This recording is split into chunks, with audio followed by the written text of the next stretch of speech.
Hello friends, എല്ലാവർക്കും welcome to info for life channel. അപ്പം നമ്മൾ ഇന്നത്തെ വീഡിയോയിൽ പറയുന്നത് നമ്മളുടെ വീടുകളിലൊക്കെയുള്ള ഒരു വസ്തുവാണ് ഈ സ്റ്റീം ഇൻഹെയിലർ, ആവി പിടിക്കുന്നതിനുള്ള ഈ ഒരു മെഷീൻ.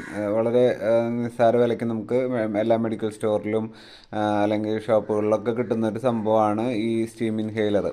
അപ്പോൾ ഇത് നമുക്ക് ഒഴിച്ചുകൂടാൻ പറ്റാത്തൊരു സാധനമാണ് ഇപ്പോഴത്തെ കാലാവസ്ഥയിലും. അതുപോലെ നമ്മളുടെ ആരോഗ്യസ്ഥിതിയൊക്കെ നോക്കുമ്പോൾ നമുക്ക് ഇടയ്ക്കിടയ്ക്ക് പനി, ജലദോഷം അങ്ങനെ വരുമ്പോൾ, ജലദോഷം, മൂക്കടപ്പ് ഒക്കെ വരുമ്പോൾ നമ്മൾ സ്ഥിരമായിട്ട് ഉപയോഗിക്കുന്ന ഒരു വസ്തുവാണ് ഈ സ്റ്റീം ഇൻഹെയിലർ എന്ന് പറയുന്ന ഈ ഒരു സംഭവം.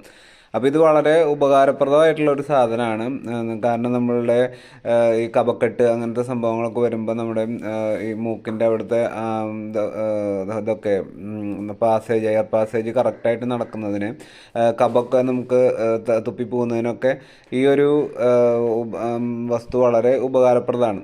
പക്ഷെ നമുക്ക് അറിയാത്ത കുറച്ച് കാര്യങ്ങളുണ്ട് ഈ ഒരു മെഷീൻ ഉപയോഗിക്കുമ്പോൾ, അല്ലെങ്കിൽ നമുക്ക് ശ്രദ്ധിക്കേണ്ട കാര്യങ്ങളാണ്, പക്ഷെ പലരും ശ്രദ്ധിക്കാറില്ല. അങ്ങനെയുള്ള കുറച്ച് കാര്യങ്ങളാണ് നമ്മൾ ഇന്നത്തെ വീഡിയോയിൽ പറയുന്നത്. അപ്പോൾ നമ്മുടെ വീഡിയോകൾ ഉപകാരപ്രദമാകുന്നുണ്ടെന്ന് വിചാരിക്കുന്നു. എന്തെങ്കിലും നമ്മളുടെ അഭിപ്രായങ്ങളും കമൻറ്റുകളൊക്കെ നിങ്ങൾ മെൻഷൻ ചെയ്ത് കമൻ്റ് ഇട്ട് കഴിഞ്ഞാൽ നമുക്കതിനെ പറ്റി പറയാവുന്നതാണ്, അല്ലെങ്കിൽ അതിൻ്റെ ഡീറ്റെയിൽസ് നമുക്ക് നോക്കാവുന്നതാണ്. ചിലർക്ക് പല ആവശ്യങ്ങളുള്ളവർ കമൻറ്റ് ചെയ്യാറുണ്ട്. അപ്പോൾ നമ്മളത് അത്തരത്തിലുള്ള വിഷയങ്ങളെക്കുറിച്ച് നമ്മൾ വീഡിയോ വേറെ ചെയ്യാറുണ്ട്. അപ്പോൾ നിങ്ങളുടെ എല്ലാവർക്കും ഇത് ഷെയർ ചെയ്ത് കൊടുക്കുക. ഇങ്ങനെയുള്ള മണ്ടത്തരങ്ങളോ അല്ലെങ്കിൽ മിസ്റ്റേക്സോ ഒക്കെ കുറേ പേര് ചെയ്യുന്നുണ്ട് നമ്മുടെ വീടുകളിൽ. അതുകൊണ്ടാണ് ഇത് വീണ്ടും ഒരു വീഡിയോ ആയിട്ട് ചെയ്യാമെന്ന് വിചാരിച്ചത്.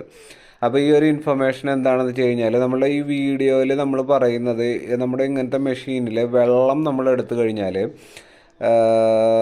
ഈ എടുത്തു വച്ചിരിക്കുന്ന വെള്ളം നമ്മളിപ്പോൾ ആവി പിടിച്ചു, സ്റ്റീം നമ്മൾ ഇൻഹെയിൽ ചെയ്ത് കഴിഞ്ഞ് കഴിഞ്ഞാൽ ഇതങ്ങനെ തന്നെ ചില വീടുകളിലൊക്കെ എവിടെയെങ്കിലും കൊണ്ട് എടുത്തു വയ്ക്കും. ഇതിലത്തെ വെള്ളം കളയില്ല. അപ്പോൾ ഇപ്പോൾ എനിക്ക് ജലദോഷം ഉണ്ടെന്ന് വെച്ച് കഴിഞ്ഞിട്ടുണ്ടെങ്കിൽ ഞാനിത് ആവി പിടിച്ച് കഴിഞ്ഞിട്ട് ഇത് അവിടെ അങ്ങനെ തന്നെ നമ്മൾ മൂടി അവിടെ എവിടെയെങ്കിലും വെക്കുക, അല്ലെങ്കിൽ ചിലപ്പോൾ ഇത് തുറന്ന് അങ്ങനെ അവിടെ വെക്കും. പിന്നെ അടുത്ത പ്രാവശ്യം ജലദോഷം വരുമ്പോൾ ചിലപ്പോൾ 3 മാസമൊക്കെ കഴിയുമ്പോഴായിരിക്കും ഈ ഒരു മെഷീൻ എടുത്ത് വീണ്ടും ആവി പിടിക്കുന്നത്. ആ വെള്ളം നമ്മൾ മാറ്റുകയൊന്നും ചെയ്യാതെ ആ വെള്ളം അതിൻ്റെ ഉള്ളിലിരുന്ന് കണ്ടാമിനേറ്റഡ് ആവാനും, അതിൻ്റെ അകത്ത് പൂപ്പൽ പോലത്തെ ഉള്ള വസ്തുക്കളൊക്കെ ചില അവസരങ്ങളിൽ ഉണ്ടാവുകയും ചെയ്യും.